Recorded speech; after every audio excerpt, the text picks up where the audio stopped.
So, you're at the point where you're asking, how do I become a Christian? That is an amazing, life-changing question. But let's be honest, the first thing that probably comes to mind is a giant, impossible to-do list. I have to stop doing all the bad stuff, start being a good person, and follow a bunch of new rules. Becoming a Christian is not about you trying harder to fix yourself. In fact, it's the opposite. It's about realizing you can't fix yourself, and that's actually the best news you could ever hear. Why? Because the pressure is off you, and the power is on God. So if you want to know what the real first step is, the one that actually matters, stick with me. We're going to cut through all the confusion right now. Alright, so if it's not a rule book, what is it? It's a relationship. And any real relationship boils down to three things: knowing someone, believing what they say, and ultimately trusting them. First, you've got to know who Jesus actually is. Don't rely on what other people have said. Open up the Bible to his life stories, Matthew, Mark, Luke, or John, and just read. See for yourself how he lived, what he taught, and the incredible compassion he had for broken people. Get the real story. Second, as you see who he is, you face a choice. Do you believe it? Not just as a historical figure, but do you believe he is who he claimed to be, the Son of God? And crucially, do you believe he did what he came to do? Die on a cross to pay for all the junk in our lives and then rise from the grave to prove he defeated death itself? This is the core of our faith, and that leads to the final game-changing step: trust. Look, we all know we're messed up. We have baggage, we have habits we hate, we have moments we regret. The Bible calls that sin, and it's the thing that separates us from a perfect God. Trust is the moment you stop trying to manage your own mess. It's when you finally turn to God and say, I'm done trying to do this on my own. I believe what you did for me is enough. I give you my life. It's not about being perfect. It's about surrendering to the one who is.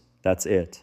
Know, believe, trust. It's a journey that moves from your head to your heart. Okay, so you've put your trust in Jesus. Your eternity is secure. Awesome. So do you just sit around and wait? Absolutely not. Your life just took on a whole new purpose. This isn't just about escaping hell. It's about bringing a piece of heaven to earth, right here, right now. And you're not meant to do this alone. That's what the church is for. Think of it as your new team, your new family. It's a place full of other imperfect people who will have your back, challenge you to grow, and show you what it looks like to follow Jesus in the real world. And that's where baptism comes in. Baptism is the public declaration, your Jersey Day. It's you stepping up and proudly saying to the world, I'm on God's team. My life belongs to him.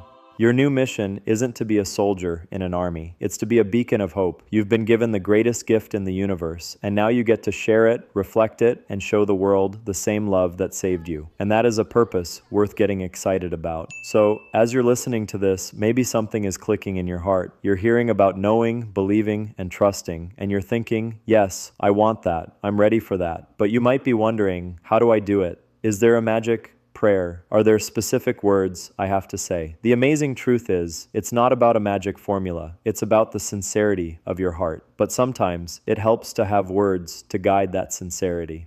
So right now, I want to give you that chance. This isn't about performing for anyone. It's a real conversation between you and God. You can say this out loud, or you can just say it silently in your heart. He hears you either way.